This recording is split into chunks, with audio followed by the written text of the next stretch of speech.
네, 반갑습니다. 이렇게 많은 분들을 모시고 이 선박용 SMR 그리고 뭐 이렇게 탑재 지금 제품 이렇게 발표하게 돼서 굉장히 영광스럽게 생각합니다. 제가 이게 학위를 하는 동안에도 언젠가 이런 게 세상에 나올 수 있을까 이런 생각으로 공부도 많이 하고 했는데 이게 진짜 이제 현실화가 되는 시점이 오고 있다 이런 걸 이제 몸으로 많이 느끼고 있습니다. 그 중심에 일단 현재 지금 어떤 뭐 세계적으로 어떤 지금 분위기인지 이런 것들을 좀 설명드리겠습니다. 먼저 원래 원자력이라고 하는 것 자체가 추진용이나 동력원보다는 안정적인 전력 공급이 제1순위입니다. 그래서 보통 원자력은 에너지 안보라는 키워드를 가지고 있거든요. 그런데 뭐 친환경 뭐 원자력 선박도 있었습니다. 그런데 한 번도 지금까지 잘 대두되지 않다가 결국은 탄소 배출 규제라는 어떤 특정 어떤 사건이 이제 나온 거죠. 그래서 지금 이제 모두가 알고 있는 이 탄소 배출 규제가 들어왔는데 이걸 어떻게 해결해야 될까? 뭐 수소, 암모니아, 배터리, 뭐 퓨얼셀 이런 것들이 계속 후보군에 나오고 있습니다. 그러다가 어떻게 뭐 다른 어떤 대체 연료들도 한계가 있고 그러다 보니 기후 변화 이슈에도 대응 가능한 이 원자력이 다시 이제 관심을 가지게 되고 이제 이런 자리가 마련됐다고 생각합니다. 아까 또 말씀드렸다시피 원자력이라고 하는 것 자체가 에너지 안보의 이슈를 많이 가지고 있습니다. 특히 생각지도 못했던 뭐 러시아 우크라이나 전쟁 같은 이런 이슈들 때문에 또 러시아의 가스 공급 이슈 뭐 이런 것들 때문에 또 해양 원전이라고 하는 어떤 또 특이한 어떤 비즈니스 모델이 지금 대두되고 있습니다. 특히나 사회적 환경적 문제로 인해서 육상에 좀 짓기가 이제 어려워지는 그리고 육상에 짓는다 하더라도 부지를 매입하고 보상하고 그리고 내진 설계를 하고 이런 비용들을 해양 구조물이 받쳐줄 수 있다. 이렇기 때문에 다수의 동남아 국가에서 해양 원전에 대한 어떤 비즈니스 모델을 가지고 현재 연구하고 있습니다. 아까 앞선 발표에서도 많이 언급된 아카데믹 로노스노프라고 하는 러시아의 발전선이 있는데 여기서 가장 중요한 점은 이게 일단 지어졌다는 것입니다. 지어져서 사업 운전을 하고 있습니다. 신기술이 아니라는 거죠. 그리고 중요한 점은 먼저 러시아는 쇄빙선에 있던 이 안에 있던 것을 발전용으로 끌어올린 겁니다. 그래서 굉장히 쉽게 할 수 있을 줄 알았어요. 그런데 보시면은 건설 기간이 약 12년, 건조 비용이 물론 처음에 예상했던 것보다 더 많이 늘었습니다. 약 7억 5천만 불 정도 됐습니다. 그러면은 이게 지금 70메가와트짜리 발전소인데 비용이 저 정도 든 겁니다. 초도호선이. 그렇지만 일단 러시아는 지었다는 거 그리고 그 이후에 계속 지금 발전을 하고 있습니다. 그 오른쪽에 있는 그림을 보시게 되면은 또 하나 제 키포인트가 있는데 러시아는 상페테르부르크에 있는 발틱 조선소에서 마지막으로 건조를 해서 나갔습니다. 그런데 노르웨이를 거치는 이 동안에 그냥 토잉을 해서 갖고 해결료를 장전하지 않았습니다. 왜냐하면 러시아 그 해역이 아니기 때문에. 그리고 돌아와서 무르만스크에서 해결료를 장전하고 저기 패백으로 갔습니다.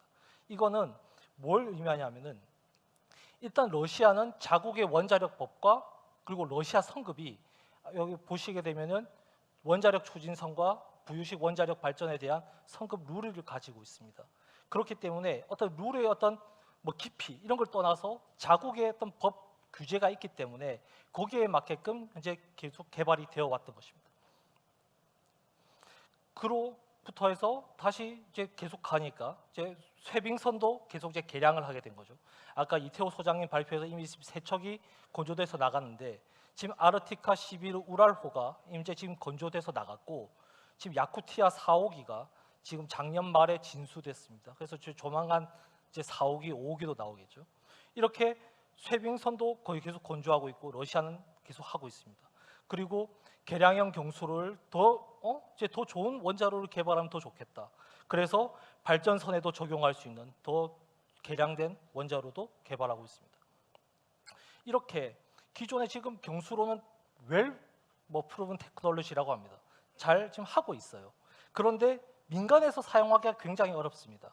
왜냐하면 기술적으로는 가능하고 뭐 다 문제가 있지만 어떤 민간이 해결료를 재장전하고 꺼내서 해결료를 처리하는 이 행위 자체의 위험도가 굉장히 큽니다. 그래서 일단 이 업계에서 봤을 때 어떻게 하면 할 수 있을까? 어떻게 저걸 좀 잘 이용할 수 있을까?라고 생각한다면은 해결료 주기를 길게 가져가거나 혹은 위험도를 굉장히 떨어뜨려야 된다는 것입니다.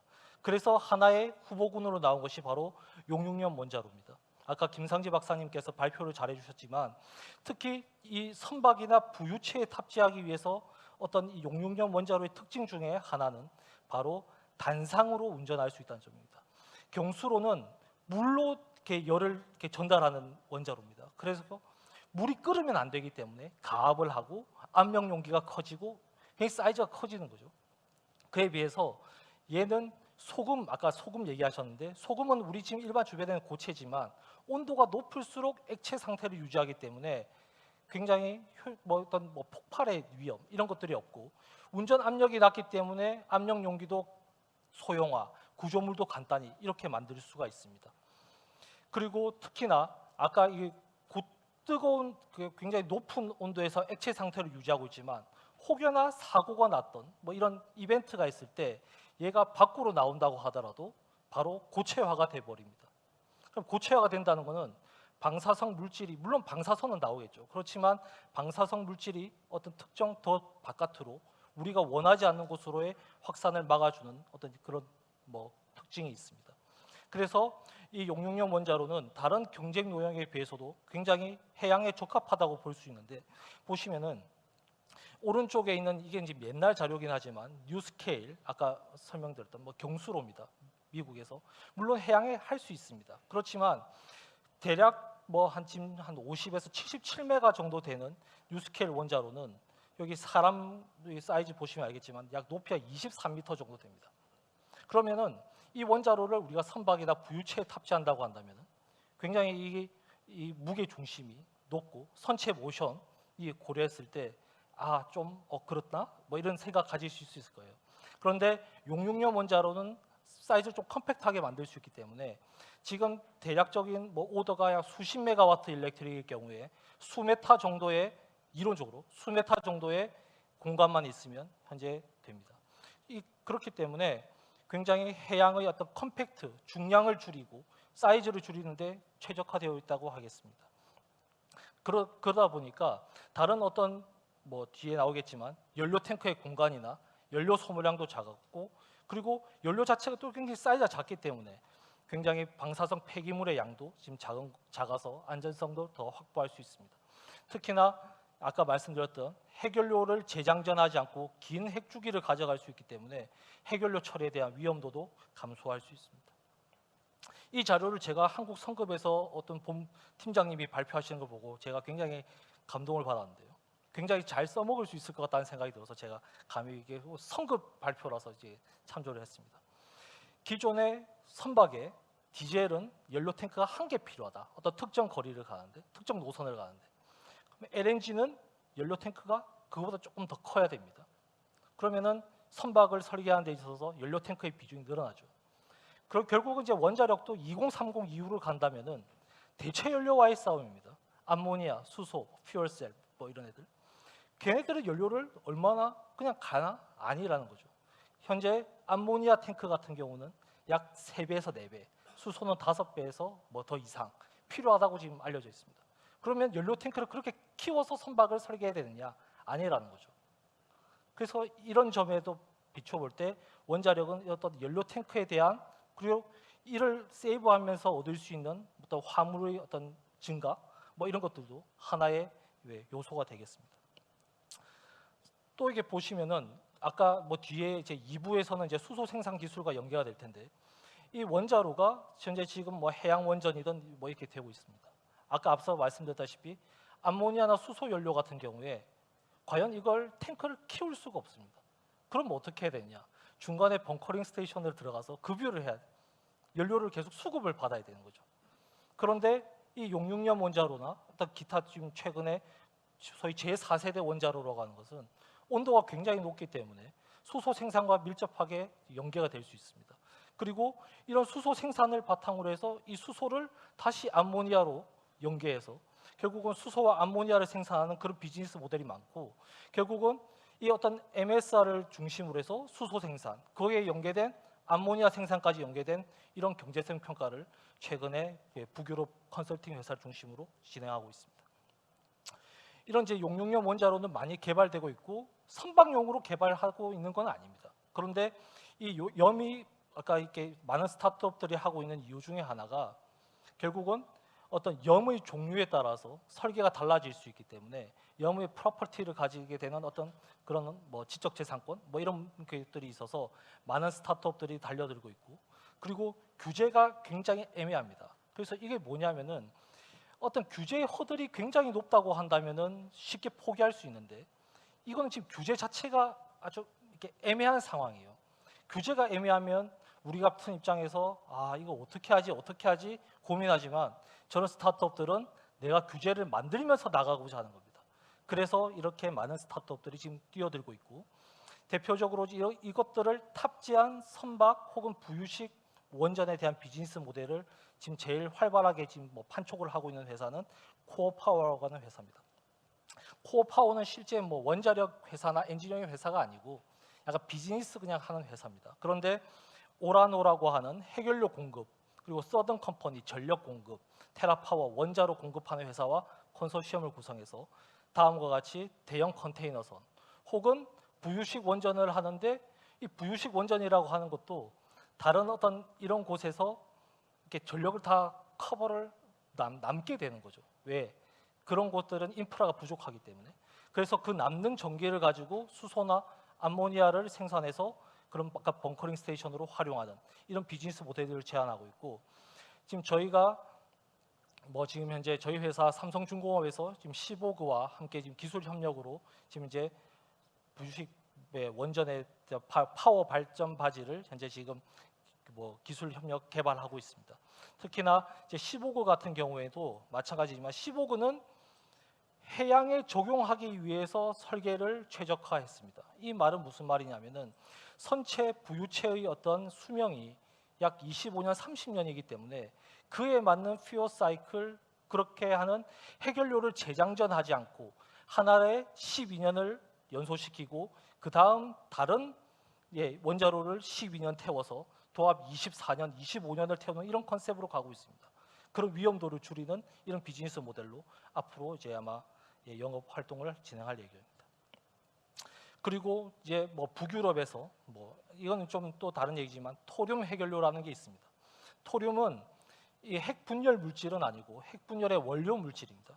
그런데 이게 매장량이 많아서 향후에 우라늄이 어떻게 문제가 생길 경우에 대체할 수 있는 이런 원료인데, 이것들을 같이 이용하는 얼스테인의 토르라고 하는 구조선이나 아까 앞서 설명 나왔지만은 토르콘의 지금 현재 인도네시아의 국영 기업에서 이 발전 사업을 현재 추진 중에 있습니다.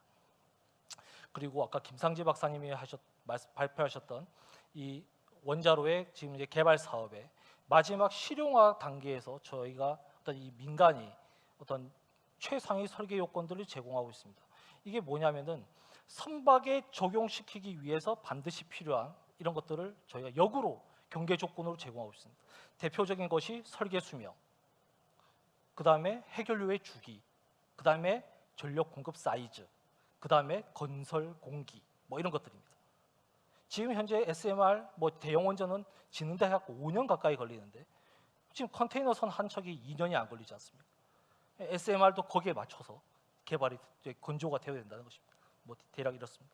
그래서 현재 지금 한국원자력연구원을 기반으로 해서 현재 지금 이런 기술 개발 사업을 추진 중이고, 여기에 지금 이제 해양 원자력 인터페이스 기술로 현재 그 기기 기자재, 열교환기라든지 펌프 혹은 H박 시스템 혹은 뭐 기타 다른 재료 문제들을 해결할 수 있는 이런 사업을 저희 조선소가 해보려고 하고 있습니다. 해양 원자력의 가장 고려될 사항이 이 네 가지인데, 안전성, 운영, 규제, 경제성입니다. 근데 이거는 안전성은 원자력이 생각하는 안전성과 조선소가 생각하는 안전성, 선주사가 생각하는 안전성이 좀 다 다릅니다. 이런 것들에 대한 공론화가 필요하고, 특히나 저같이 이렇게 연구 뭐 이런 것들만 해본 사람은 원자력 추진선을 누가 운전해요? 뭐 어떤 교육이 필요해요? 이런 질문을 받았을 때 아무런 할 말이 없었습니다. 이런 것들에 대한 이해도 계속 이루어져야 되고, 규제 마찬가지입니다. 규제는 지금 현재 규제가 굉장히 어렵기 때문에 생기는 문제가 아니라 규제가 없어서 생기는 문제입니다. 그래서 이것부터 빨리 시작할 필요가 있고, 경제성은 다시 한번 설명드리겠습니다. 경제성은 솔직히 저는 잘 모르겠습니다. 이게 지금 디젤 오일이나 LNG 추진선과 비교해서 될 문제는 아니라고 봅니다. 앞으로 2030 이후에 대체 연료와의 비교가 필요하고, 그럼에도 불구하고 굳이 카펙스나 오펙스를 비교하게 되면 이런 것들을 고려해야 할 수 있습니다. 예를 들면 카펙스, 지금 현재 대형 원전 수준으로 킬로와트당 뭐 얼마, 그리고 가동률 이런 것들을 고려해야 되고, 그리고 폐로 비용도 물론 고려해야 될 겁니다. 그에 비해서 오펙스는 굉장히 미미할 거로 봅니다. 특히나 이 어떤 LNG라든지 가스 값이 요동치는 이런 상황에서 이게 원자력 추진선의 연료비에 아주 효과가 굉장히 클 거라고 보고 있습니다. 정책 법규도 지금 아주 그냥 제가 예시로 하나로 그냥 들어왔는데, 우리나라 선박안전법에 원자력선은 열중성자를 가지고 열중성자로 제어하고 되어 있습니다.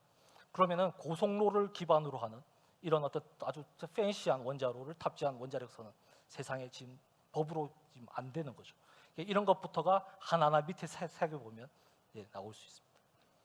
맺은 말은 좀 아주 희망적인 내용으로 하겠습니다. 제가 이 1953년에 아이젠하워 대통령이 아톰스 포 피스 원자력의 평화적 이용을 공표하고 난 뒤에 미 해군 제독이 리커버 제독이 안에 있던 해수면 아래에 있던 원자로를 끌어올려서 발전용으로 만들었습니다. 그게 물론 이제 혹자는 이제 최초의 상업 원전은 영국의 콜드홀이라고 하는 원자로라고 하는데, 대표적으로 저기 문헌에 많이 나와 있는 것은 미국의 최초의 상업 원전 쉬핑포트입니다. 이름에서 보듯이 피츠버그 항구에 있었습니다. 이 말은 뭐냐? 결국 원자력의 태동 자체가 실은 바다였다는 거죠. 그리고 지금도 군용으로 수백 기가 아마 운전되고 있고, 현재까지 수만 리액터 이어를 지금 운영을 해왔습니다. 그렇기 때문에 이게 비단 지금 신기술이 아니고 조금 더 깊게 쳐다본다면은 조금 더 한번 이 세상에 진짜 우리가 한번 리딩할 수 있지 않을까, 그렇게 생각해 봅니다. 네, 이상 발표를 마치겠습니다. 감사합니다. 네, 김종현 박사님 발표 감사합니다. 화면에 질문 떴습니다. 답변 부탁드립니다. 네, 아까 그 경제성 관련된 부분 이제 얘기가 나왔는데 꼭 한마디 드리고 싶은 것은, 제가 아까 앞서도 말씀드렸지만 이 경제성이라고 하는 것 자체가 저는 지금 이 시장은 경제성이 약간 환경 규제로 왜곡된 시장이라고 봅니다. 특히 이게 말이 무슨 말이냐면은 결국 암모니아든 수소든 마찬가지입니다. 그린 암모니아, 그린 수소 가면 연료비가 굉장히 비싸고 그것도 가격이 비쌉니다. 퓨어셀, 배터리 마찬가지라는 거죠.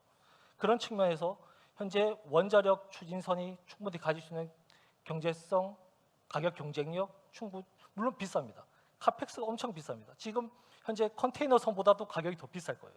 그렇지만 충분히 오펙스로 혹은 그 기타 다른 부분들로 경제성을 회복할 수 있다고 보고 있고, 현재 저희가 원래 생각했던 어떤 손익분기 따지고 싶진 않지만 현재 아주 이상적으로 원래 봤을 때 원래 조선업계나 그런 컨설팅 회사에서 봤을 때 약 7년에서 10년을 봤습니다.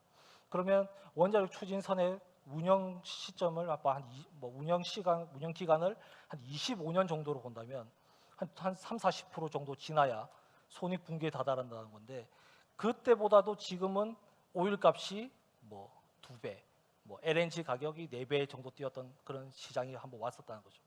그런 어떤 리스크를 감수할 수 있다면 원자력 추진선 혹은 또 불식 원자력 발전이라는 어떤 이런 비즈니스 모델 자체가 하나의 경쟁력을 가질 수 있고, 결국 이 손익 분기점은 저희보다는 오히려 선주사가 더 관심이 있을 것 같습니다.